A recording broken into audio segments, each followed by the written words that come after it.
Hello everyone! We are going to read Captain Underpants and the Perilous Plot of Professor Poopy Pants, the fourth epic novel by Dav Pilkey. Now, I have to give a quick disclaimer here. There will be some spoilers for this book, so if you don't like spoilers, then skip ahead, but if you are comfortable with the spoilers, then you can proceed with the video. Anyways, let's get started.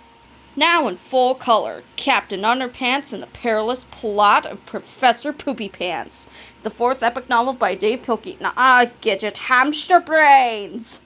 Silly Professor Poopy Pants. In our last 3 adventures, we tried to save our crazy principal from disaster. He thought he was a real superhero, but he wasn't. We didn't think things could get any worse, but they did. The top secret truth about Captain Underpants. Well, it's not so top secret now that you're showing this to everybody. All new. Once upon a time, there were 2 cool kids named George and Harold. We are awesome. Me too. They had a mean old principal named Mr. Krupp. Blah, blah, blah. Mr. Krupp was very mean to George and Harold. Blah, blah, blah. So they bought the 3D hypno ring. They used it to hypnotize spelled like the British English spelling of it with I-S-E instead of I-Z-E, Mr. Krupp. You'll obey us, okie dokie. But they made a terrible mistake, spelled like the meat kind of steak. You are now Captain Underpants. Ha ha! Okay. Hey, come back, Mr. Krupp. Tra-la-la! Mr. Krupp thought he really was Captain Underpants, but he didn't have any superpowers. Stop, you big dummy! They had a lot of adventures. One time they even got attacked by a UFO. Uh-oh! They all got taken to the spaceship. And George stole some alien superpower juice. Then Mr. Krupp got eaten by a big evil dandelion. You had to be there. So George gave him some Mountain Dew. Superpower juice. You cannot change my mind. It still looks like Mountain Dew. Then he got superpowers. Now Captain Underpants has amazing strength. He can even fly, too. Holy cow!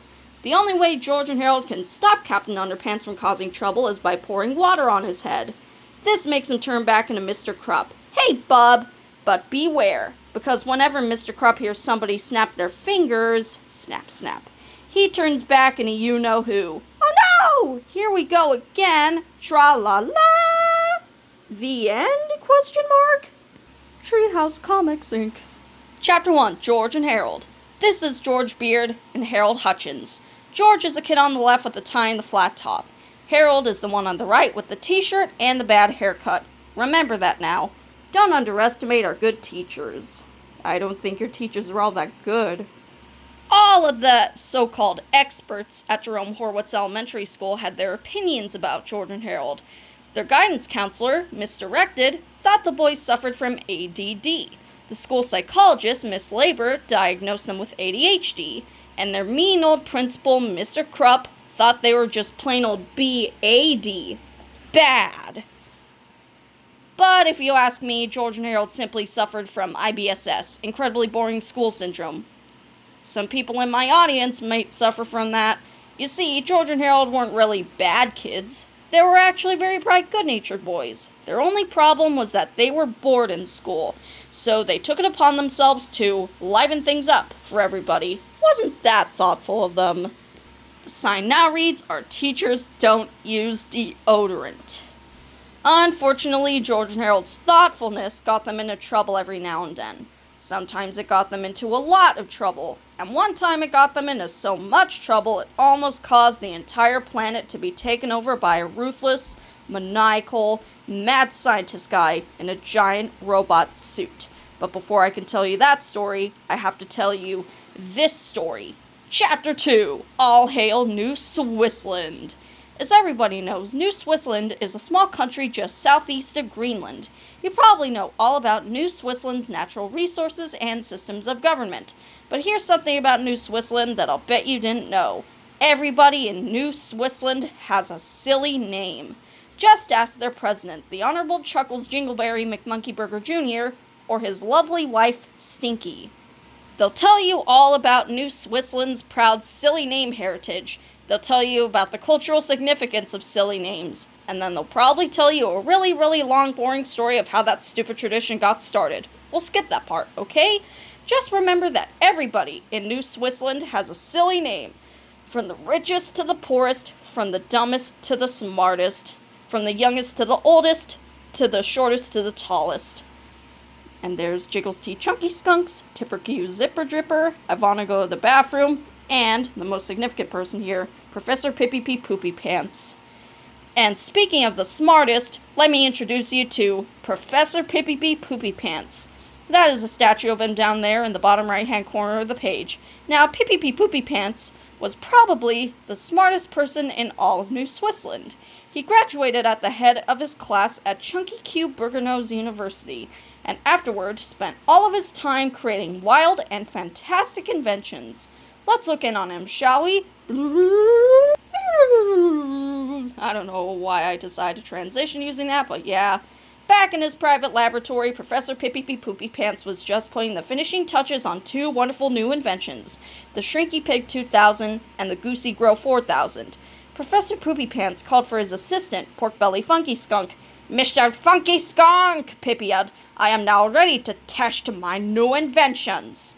Pork Belly took notes while the professor aimed his Shrinky Pig 2000 at a hideous pile of trash. A powerful beam of energy blasted the garbage heap. Suddenly, the large pile of trash shrank to the size of a gumball. "Hooray! It works!" cried Professor Poopy Pants. "Now I must try the Goosey Grow 4000. Pippy and Pork Belly aimed at the Goosey Grow 4000 at an ordinary hot dog with mustard. Glazert! Went another bright beam of energy. Suddenly, the hot dog grew and grew until it crashed through the walls of the laboratory.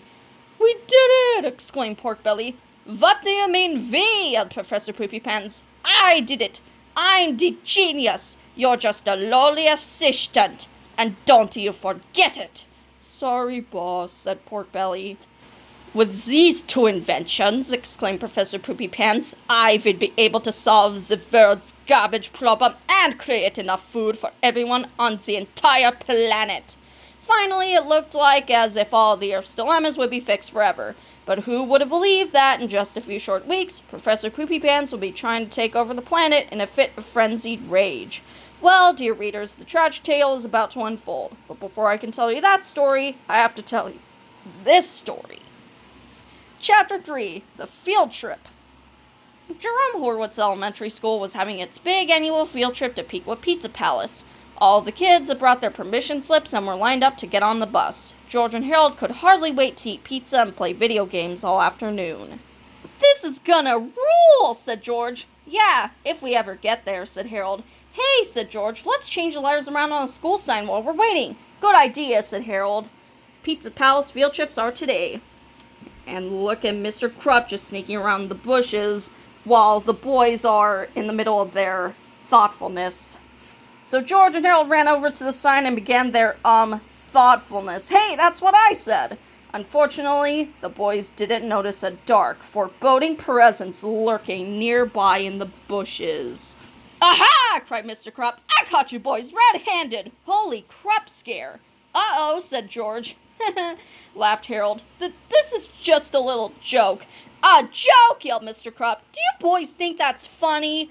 George and Harold thought for a moment. "Well, yeah," said George. "Don't you?" asked Harold. "No, I don't think it's funny," yelled Mr. Krupp. "I think it's rude and offensive." "That's why it's funny," said George. "Please don't fart in a diaper." "Oh," said Mr. Krupp, "you boys like to laugh, huh? Well, here's a good one. You two are officially banned from the school field trip. Instead of eating pizza, you'll spend the afternoon cleaning up the teacher's lounge. Isn't that funny?" "No way," said Harold. "That's not funny at all," said George. "That's cruel and unusual punishment." "That's why it's funny," Mr. Krupp snarled. Chapter 4, Left Behind. Mr. Krupp marched George and Harold over to the janitor's closet. "You can use these supplies to clean the teacher's lounge," said Mr. Krupp. "I want it spotless by the time I get back." Mr. Krupp went back outside, climbed onto the school bus, and laughed loudly as the buses pulled away. The teachers all pointed at George and Harold and laughed too. "Rats," said Harold. "I thought we were going to have fun today." We can still have fun, said George. All we need is this ladder, that bag of powder paste, and those big boxes of styrofoam wormy thingies. So George and Harold carried their supplies to the teacher's lounge and got down to business. At the sink, George pulled the sprayer nozzle while Harold carefully taped the sprayer handle in the on position. Then the two boys put the nozzle back, making sure the sprayer head was pointed in the right direction. Next, George held the ladder steady while Harold climbed up to the ceiling fan. There, he began scooping generous amounts of powder paste onto the tops of the fan blades. Is this right? Asked Harold. Yeah, said George. Try to get most of it on the ends of the blades. Got it, said Harold. George closed all the blinds while Harold adjusted the ceiling fan so it would turn on when the lights came on. Finally, the boys filled the refrigerator up with worm-shaped styrofoam packaging pellets. This is going to be fun, said Harold. Not for the teachers, laughed George. Chapter 5, The Fun Begins. An hour or so later, the buses returned to the school. All the children got off, packed up their stuff, and got ready to go home. Mystified, the science teacher, was on school bus duty. The rest of the teachers gathered around George and Harold and began teasing them. You kids sure did miss a fun field trip, said Ms. Ribble. The pizza was so delicious. Too bad you didn't get any. I wanted to bring you back a pizza, said Mr. Meaner, but I ate it on the bus. He threw an empty pizza box at George and Harold's feet, and the teachers howled with laughter. Maybe you can lick the cheese off the box, Mr. Krupp roared. The teachers eventually got tired of taunting George and Harold, so they retreated to the teacher's lounge to relax. Hey, how come it's so dark in here? Asked Mr. Meaner as he flicked on the lights. The ceiling fan began rotating very slowly. Ms. Ribble went to the sink and turned on the faucet. Suddenly, the spray nozzle sprayed cold water all over her. Ah! She screamed. Somebody turn the water off! The other teachers sprang up and tried to help. They all got sprayed, too. The ceiling fan was rotating faster now, and some of the powder paste had begun flying off the fan blades. The teachers struggled with the faucet, pushing and shoving each other. Finally, somebody turned the water off, but not before everyone was thoroughly soaked. The ceiling fan was now spinning at full speed. All the powder on the fan blades had been flung off, and it was now floating down onto the wet teachers. Hey, what the? Cried Mr. Meaner. What's all this sticky stuff? Yelled Miss Anthrope. By now, all the teachers were covered in gooey, sticky paste. It didn't take a genius to know that George and Harold were behind all this. Those brats better not touch my diet soda, Ms. Ribble shouted. She dashed to the refrigerator and swung the door open. Swish!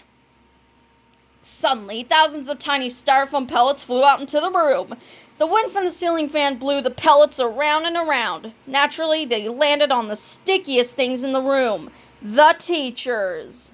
Ah! Screamed the teachers. They ran out of the teacher's lounge, screaming and yelling their heads off. George and Harold saw what looked like a group of giant evil snowmen heading straight toward them. I've got a good idea, said George. What? Asked Harold. Run, said George.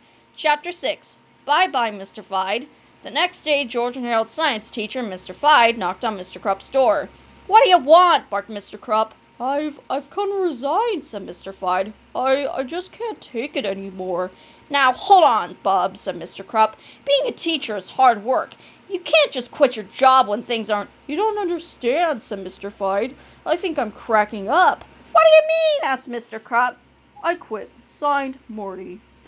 Well, said Mr. Fide, it all started a few months ago when I had this dream that I got eaten up by a talking toilet. Then I started hearing cats and dogs meowing and growling in the classroom.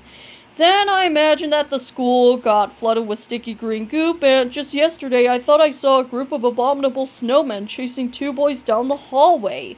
Now, wait just a minute, Morty, said Mr. Krupp. All that can be explained. And a few days ago, said Mr. Fide, I thought I saw a big, fat, bald guy in his underwear fly out the window. Holy cow, said Mr. Krupp. You are crazy! So, Mr. Fide handed in his resignation and left Jerome Horowitz Elementary School for the greener pastures of the Pequot Valley home for the reality challenged. Now, where am I going to find a new science teacher on such short notice, said Mr. Krupp. Where, oh, where? Chapter 7, Here, oh, here. Remember that Poopy Pants guy I was telling you back about in Chapter 2? Well, things haven't been going too well for him in the past several weeks. Professor Poopy Pants had come to America to share the Shrinky Pig 2000 and the Goosey Grow 4000 with the world, but nobody seemed to want to hear about his inventions. They were all too busy laughing at his silly name. Poor Poopy Pants had been laughed out of every major scientific institution in the U.S. He'd been giggled out of Georgetown, howled out of Harvard, yucked out of Yale, snickered out of Stanford, and chuckled out of Chattanooga State Technical Community College. And there is a newspaper right here that I'm not going to read all of because the text is so small, but I've been focused on it here. If you can read any of this, then good for you. Professor Poopy Pants was running out of money and there was no place left for him to turn. Then one day, the professor walked into a New York coffee shop and picked up a newspaper. And like a message from heaven, Poopy Pants found his answer. "That's it!" he cried. "I'll become an elementary school science teacher. I'll work really hard and soon people will come to respect me and see what a genius I am. Then I can introduce my great inventions to the world." Poopy Pants was certain that the one place people wouldn't laugh at his name was at an elementary school. "Kids are so accepting and loving," he said. "You can always count on the sweetness and innocence of children." Chapter 8, The Sweetness and Innocence of Children. "Hello, boys and girls," said the professor a week later. "I'm going to be your new science teacher. My name is Professor Poopy Pants." And rather predictably, the whole class starts laughing because they're laughing at Professor Poopy Pants' utterly ridiculous name. "All right, settle down, boys and girls. Yes, it's a funny name, I know, but let me explain how I got this name. Please, children, settle down. It's not that funny, let me assure you. Boys and girls, please stop laughing. All right, I'm going to count to 10, and when I'm done, I want all of you to quiet down so we can learn about the wonderful world of science. 1, 2, 3, 4, 5, 6, 7, 8, 9, 9.5. Children, please stop laughing. I know you're all very far behind in your lessons, and we've got a lot of catching up to do. Boys and girls, stop it. I'm not going to tell you again. It's not funny. There's no reason at all for you to be laughing at my name. I'm sure we all have funny names if you think about it. Stop it right now.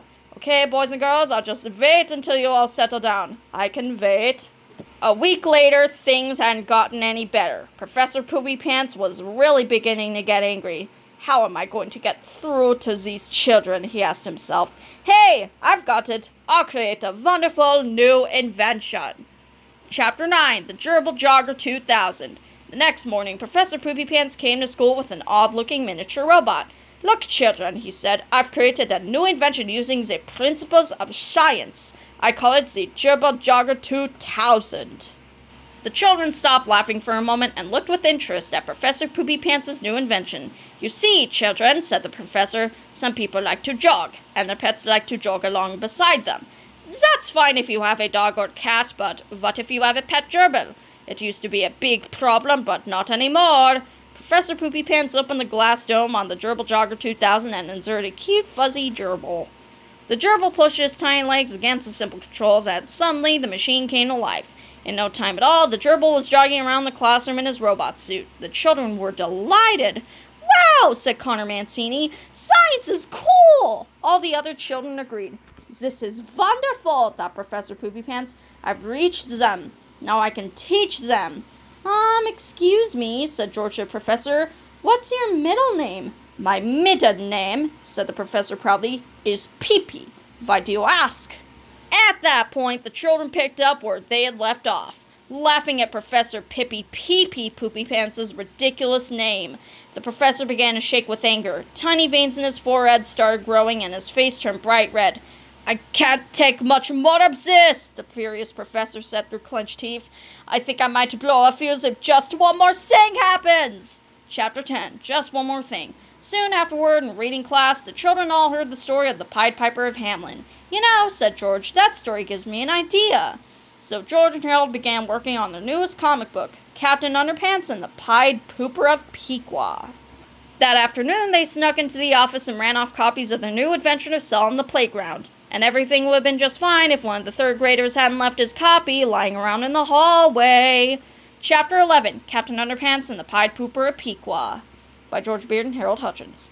Captain Underpants and the Pied Pooper of Pequot, story by George Beard, pictures by Harold Hutchins.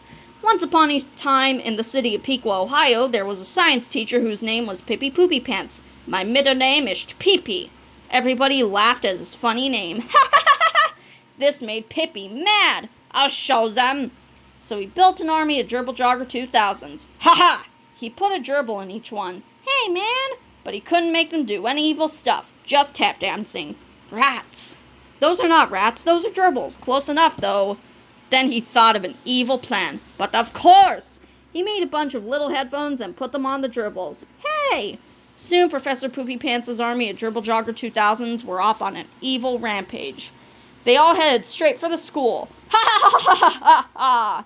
Help! The Gerbil Jogger 2000s broke in the cafeteria! They just knocked over some cupcakes and now they're attacking the gym teacher! Quick! Somebody save the cupcakes! Professor Poopy Pants and his evil army rounded up all the children. Follow me! Ha ha ha! This looks like a job for Captain Underpants! Even the gerbils are calling for Captain Underpants. I find that funny. What seems to be the problem? I'm taking these kids to be my slaves. And just who do you think you are? I'm Professor Poopy Pants.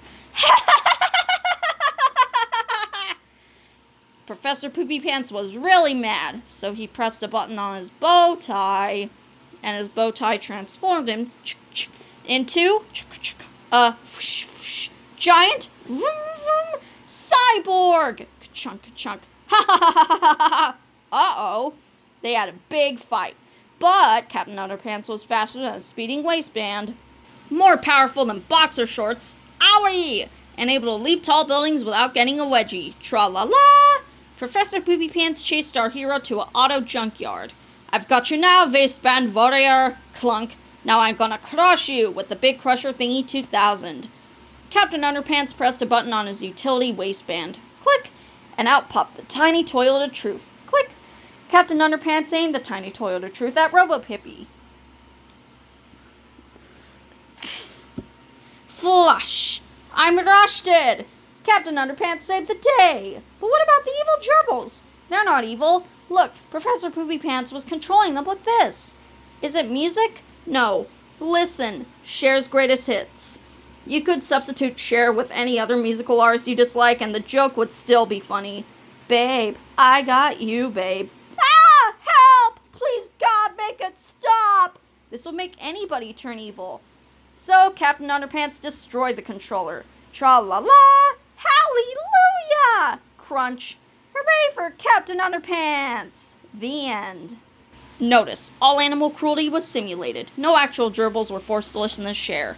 Chapter 12. Professor P goes crazy. In his entire life, Professor Poopy Pants had never been as angry as he was at that very moment. As he stood in the hallway, something inside his fragile brain snapped. He began shaking and sweating uncontrollably. Suddenly, a wicked smile stretched across the professor's face. He staggered toward his empty classroom, mumbling to himself and giggling. He had hit rock bottom, and he decided to pull the rest of the planet down with him. Poopy Pants was going to take over the world. But before I can tell you that story, I have to tell you, never mind. I'll just tell you that story. Chapter 13. Honey, I shrunk the school!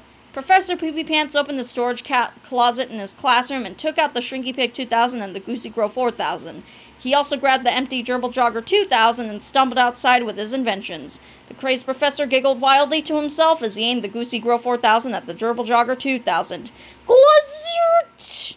Suddenly, the Gerbil Jogger 2000 grew 10 stories high. Professor Poopy Pants began his long climb up the side of the giant Gerbil Jogger 2000. It took almost an hour, but eventually he reached the huge glass dome at the top and squeezed his way inside. Mommy, said a little boy who was walking by with his mother, a little old man just crawled into a giant robot suit and is about to take over the school. Oh, for heaven's sake, said his mother. Where do you come up with this nonsense? Next you'll be telling me that giant man in his underwear is fighting the huge robot in the middle of the city. Professor Poopy Pants was now in control of the colossal Gerbil Jogger 2000. He reached down with its mighty arm, he picked up the Shrinky Pig 2000, and aimed it at the school. Blizzark! Just then, George and Harold looked out the window. Hey, said George, isn't that the gerbil robot thingy? Yeah, said Harold, why is it so big? I don't know, said George, but it's getting bigger by the second. Yeah, I don't think you guys are getting bigger. The school's getting smaller. Said Harold, I don't think it's getting bigger. I think we are getting smaller. That's what I said. Chapter 14, The Perilous Plot. Professor Poopy Pants reached down and picked up the tiny school with his giant robotic hand. Everyone screamed in horror. In no time at all, eyewitness newswoman Ingrid Ashley was on the scene. "What do you want from us?" shouted reporter Ashley. "I want a pencil," screamed Professor Poopy Pants. "A pencil?" asked reporter Ashley. "Here, take mine." She tossed the yellow number 2 pencil toward the giant robot. Professor Poopy Pants reached down with his giant robot arm, picked up the Goosey Girl 4000, and aimed it at the pencil. Gwazoot! The pencil grew to the size of a tree trunk, and Professor Poopy Pants grabbed it. "Follow me," he said. The giant robot led the news crew to the center of downtown Pequa. There, he found 3 large white billboards. He put down the Shrinky Pig 2000 and the Goosey Girl 4000 and began writing on the billboards with his giant pencil. Chapter 15, The Name Changer Chart 2000. Professor Poopy Pants spent several minutes jotting down a complex code on the 3 giant billboards. George and Harold, along with nearly 1,000 of their fellow shrunken students, watched the mad professor from the terrifying clutch of his giant robotic hand. "What is that crazy guy up to?" asked Mr. Krupp from his office window. "I'll tell you," shouted Pippy Poopy Pants. "Everybody on the planet must now change their normal names into silly names using these 3 charts. Anyone who refuses will get shrunk." "How do the charts work?" asked Mr. Krupp. "It's easy," said Professor Poopy Pants. "What's your first name?" I'm not telling," said Mr. Krupp. "What is your first name?" shouted Professor Poopy Pants. All right, said Mr. Krupp. "It's, Benny." All the children giggled. "So, the first letter of your first name is B," said Pippy. "Now look at the first chart and find the letter B. B equals Lumpy." Mr. Krupp looked at the chart. "It says B equals Lumpy," he whined. "Good," said Professor Poopy Pants. "Your new first name is Lumpy." All the children laughed. "Lumpy Krupp," moaned Mr. Krupp. "I don't want to be called Lumpy Krupp." "You won't," laughed Professor Poopy Pants, "because you have to change your last name, too." "Uh-oh," said Mr. Krupp. "Your last name is Krupp," said the professor, "which starts with a K and ends with a P. Now find the letter K on the second chart and the letter P on the third chart."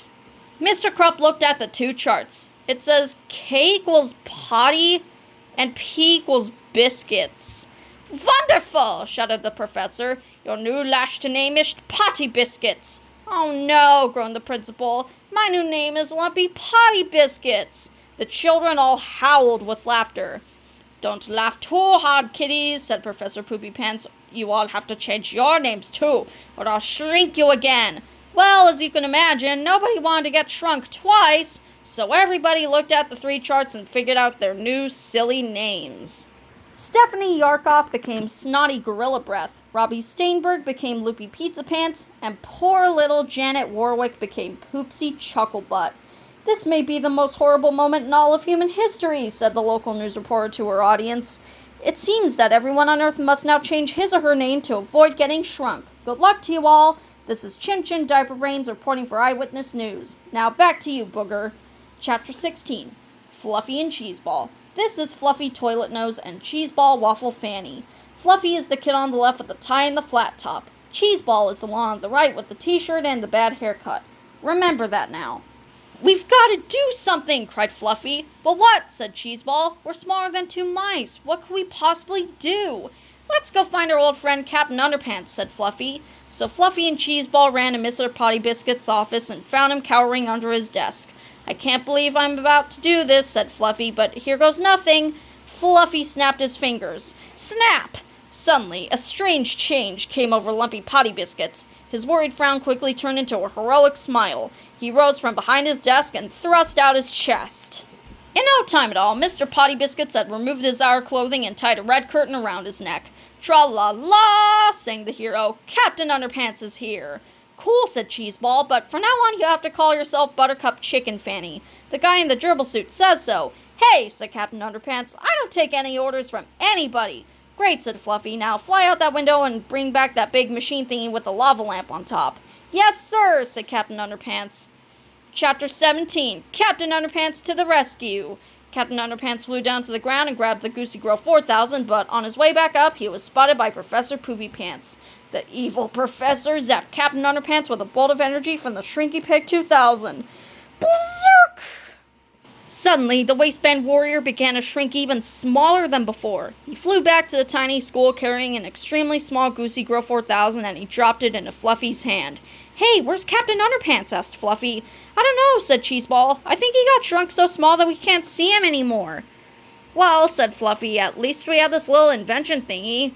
"How's that going to help us?" asked Cheeseball. "I saw Professor Poopy Pants use it to make that pencil grow really big," said Fluffy. "It's our only hope of ever getting back to normal size." "I hope it still works," said Cheeseball. Fluffy and Cheeseball dashed to the school kitchen and climbed up the ladder onto the roof. "Maybe if we zap the school with this thing, everybody will grow back to normal size," said Fluffy. "Good idea," said Cheeseball. "Then we can all run away." Chapter 18. Are you there, God? It's us, Fluffy and Cheeseball. Fluffy pointed the Goosey Girl 4000 at the roof of the school and got ready to press the button, but the boys were spotted by Professor Poopy Pants. Quickly, he turned his mighty robotic hand, and Fluffy and Cheeseball slid off the roof. Downward they tumbled through the air. "Oh no!" shouted Cheeseball. "We're doomed!" "Wait a second," cried Fluffy. "Do you have a piece of paper on you?" "Yeah," screamed Cheeseball. "Right here in my pocket. But what good is it going to do us now?" "Quick!" cried Fluffy. "Fold it into a paper airplane!" "What kind of paper airplane?" asked Cheeseball. "Any kind," screamed Fluffy. "Just do it now!" Quickly, Cheeseball folded the paper into a goofy-looking glider. "How's this?" he screamed. "Great!" yelled Fluffy. "Now hold it steady!" Fluffy pointed the tiny Goosey Girl 4000 at Cheeseball's airplane, and he pressed the button. Glazert! Suddenly, Cheeseball's airplane grew to an enormous size. Fluffy and Cheeseball flopped down onto it, and the paper airplane took off, gliding through the air. "Oh man!" cried Cheeseball. "I can't believe that worked!" "We're not out of this yet!" yelled Fluffy. Chapter 19. The Flight of the Goofy Glider. Fluffy and Cheeseball had to admit that it was pretty cool flying over the city streets on a paper airplane. They didn't even seem to mind the fact that they were only about an inch tall each. But you can probably imagine the boys' concern when they started heading straight for a wood chipper. "Oh no!" cried Fluffy. "We're gonna get, wood chippered to death!" Cheeseball couldn't look. He put his hands over his eyes and waited for the inevitable. But suddenly, swoosh! The paper airplane swerved sharply and missed the wood chipper altogether. "Hey!" cried Fluffy. "How did that happen?" "I don't know," said Cheeseball. "I'm not steering this thing." The boys had barely caught their breath when a small dog noticed the airplane and came running after them. "Oh no!" cried Cheeseball. "We're gonna get eaten by a wiener dog!" Fluffy covered his eyes this time. Clomp! But wouldn't you know it, the airplane swerved sharply upward and out of the range of the little dog altogether. "Are you doing that?" asked Cheeseball. "No," said Fluffy. "It must be the wind." Finally, the paper airplane landed in a wet, sticky pile of hot blacktop. "Yuck," said Fluffy. "What could be worse than getting stuck in a pile of blacktop?" "Maybe getting crushed by a big steamroller thingy," said Cheeseball. "You sure have an active imagination," said Fluffy. "No, I don't," said Cheeseball as he pointed upward. "Look!" "Oh no!" screamed Fluffy. "We're gonna get steamroller thingy to death!" Just then, the boys were yanked up by the backs of their shirts and carried off through the air to safety. "Something's got a hold of us!" cried Cheeseball, "but I can't see what it is!" "It must be Captain Underpants," said Fluffy. "We just can't see him because he's so small." "Hey," said Cheeseball, "I'll bet he was steering the airplane out of danger too." "Our hero!" the boys shouted. Chapter 20. Extra, extra, extra, extra, extra, extra, extra, extra, extra large underpants. Fluffy and Cheeseball landed safely in an abandoned alley. "We've got to enlarge Captain Underpants so we can fight Professor Poopy Pants," said Fluffy. "The fate of the entire planet is in our hands." "But how can we enlarge him if we can't even see him?" asked Cheeseball. "Good question," said Fluffy. "This soda can says Dr. Pooper." "Wait," said Cheeseball. "I've got an idea." He called out as loud as he could. "Captain Underpants, we can't see you, but if you can hear us, fly over and land on my finger. We have a machine that can make you big again." The boys waited a few seconds. "Look, Fluffy," said Cheeseball. "There he is! See? He's just that little tiny speck on my finger. Now, just aim the machine at that little speck, but don't zap my finger, okay?" "Don't worry," said Fluffy. "I'm a great shot with this thing. I won't zap your... Glazert!" "Oops, sorry." The good news was that Captain Underpants had grown larger and was now visible. The bad news was, well, let's just say that Cheeseball was going to have an awful hard time picking his nose with his right hand from now on. Fluffy gave Captain Underpants a few more shots from the Goosey Girl 4000, and the waistband warrior grew and grew and grew until he was 10 stories high. Finally, the colossal captain headed toward the preposterous professor. A showdown was about to begin. The little boy from chapter 13 happened to be walking by with his mother again. He looked up and saw a giant man in his underwear getting ready to fight a huge robot in the middle of the city. "Mommy," said the little boy. "What?" asked his mother. Never mind," said the boy. Chapter 21, the incredibly graphic violence chapter in Flipperama, trademarked. Warning, the following chapter contains scenes that are so intense and horrific they may not be suitable for viewing by people who can't take a joke. Or if you are easily offended, or if you tend to blame all society's evils on TV shows and cartoon characters, please run to your newest supermarket and get a life. They're located in the Get Real section next to the clues. Good luck. Introducing Flippo-Rama. We already know how it works. Through the history of great art, there have been many times when artists have defined their own unique styles, creating what is known as a movement. For example, there was the Renaissance movement, the Impressionist movement, and even the pop art movement. Today, many art scholars agree that the early 21st century may go down in history as the Flipperama movement. Let's enjoy this great art form and marvel at its emerging cultural significance, shall we? Professor Poopy Pants packed a powerful punch.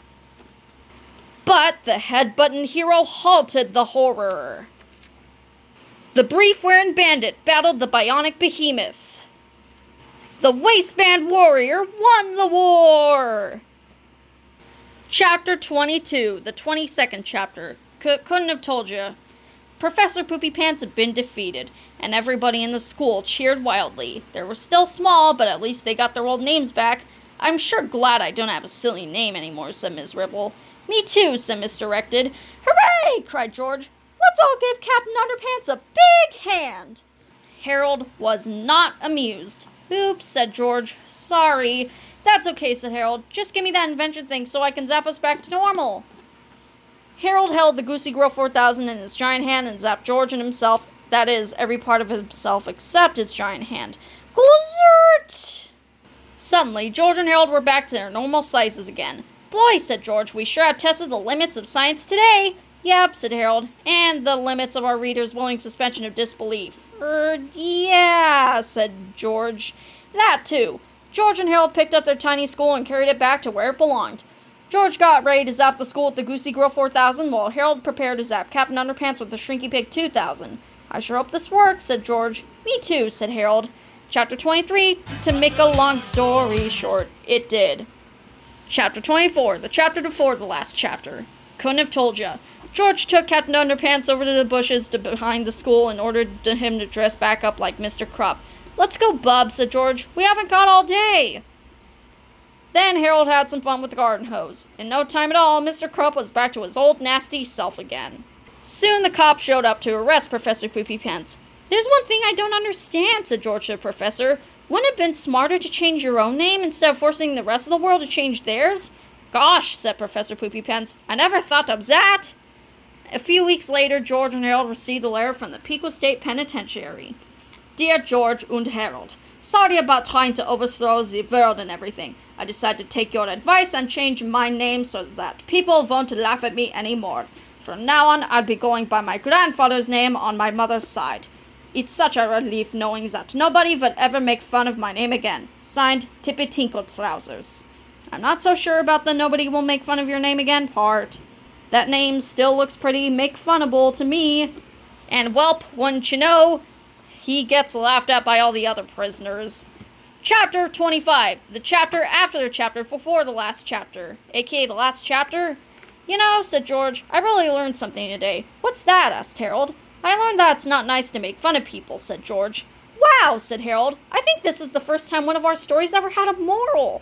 "Probably the last time, too," said George. "Let's hope so," said Harold. But George and Harold had forgotten all about the other moral they had learned along the way, which was, don't ever, ever, ever hypnotize your principal. Because if you do, your life can go from bad to worse. Snap, snap! At the snap of a finger. "Oh no!" screamed Harold. "Here we go again!" screamed George. Tra-la-la! Fun facts. Fun fact number 1. This book began as a title. Dave thought of it one day while he was sitting in a movie theater waiting for the previews to start. The title itself was really funny, but Dave knew he didn't want to write a story about a guy with poop in his pants. Believe it or not, even Dave has his limits. Dave wondered, what if he just had a silly name? What if he was a really smart guy who was just cursed with a funny name? I began to think of Albert Einstein, who was a true genius, but what if his name had been Stinky Girdle Chunks? Would anybody have taken him seriously? Dave wrote the rest of the story to find out. Fun fact number 2. Although Professor Poopy Pants' name makes everybody laugh, Dave didn't want his book to promote name-calling. Growing up, Dave was teased because of his last name. Kids called him Dav Pilkey and Dave Pickles, and even Dav Pilkey, all because of the last name he was born with. But what if you could take anybody's given name, regardless if it was funny or not, and insert it into an equation that would make everybody's name equally ridiculous? That's how the Name Changer Chart 2000 came to be. Now a kid named Larry Drake would no longer be able to make fun of a kid named Johnny Butts because Booger Bubble Tush is just silly a name as Poopsy Toilet Fanny. Fun fact number 3. One of Dave's picture book characters makes a guest appearance in this book. Can you spot him? Hint. His last name is Myers. Okay, I'm going to give the answer for you all in the audience. It's an obscure reference, but here we go. It's this one. This is Oscar Myers, of course his name being the pun on the Oscar Mayer brand of hot dogs. And his first appearance was in one of Dav Pilkey's earlier books called The Halloweener. Fun fact number 4. Professor Poopy Pants is loosely modeled on Albert Einstein, who is the inspiration for this character. The real Einstein was much taller though, 5 feet 9 inches. Fun fact number 5. In the original edition of this book, the logo for Pequot State Penitentiary and the letter on page 145 contain an error. Dave used the abbreviation PENN. This is all somebody else's fault, and has nothing to do with the ugly rumor that Dav Pilkey doesn't know how to spell penitentiary. Professor Poopy Pants' Name Changer Chart 2000. No one laughs at Professor Poopy Pants and gets away with it. Find out what your new name is with my nasty Name Changer Chart 2000, or face the wrath of the Shrinky Pig 2000. Okay, so let's try it with Eigengrau Monitor. So the first letter in Eigengrau is E, so that equals crusty. Monitor begins with an M, so banana, and R, so buns. So Eigengrau Monitor equals crusty banana buns. Huh. And we have a teaser for Dogman at the end. This is an early cover. I wonder if the final cover looked like this. Obviously, the final cover didn't look like this, but imagine if it did. Coming next from George and Harold, the graphic novel that started it all. When we were in kindergarten, we made up our first hero ever, Dogman. Me too! Next year, Dogman will star in his first full-length graphic novel. So wag your tails and howl at the moon. The Adventures of Dogman is coming soon. Get ready for action, suspense, romance, snip sniff, with an early design of Zuzu, I guess, and laughs. Laugh your tails off, read it to your dog, and then fetch your copy soon. Oof, 2016 is the year of the dog, man. And that is it for today's video, so if you enjoyed watching this video as much as I did making it, make sure to leave a like, subscribe to my channel, share this video with your friends and family members, and don't forget to have a wonderful rest of your day.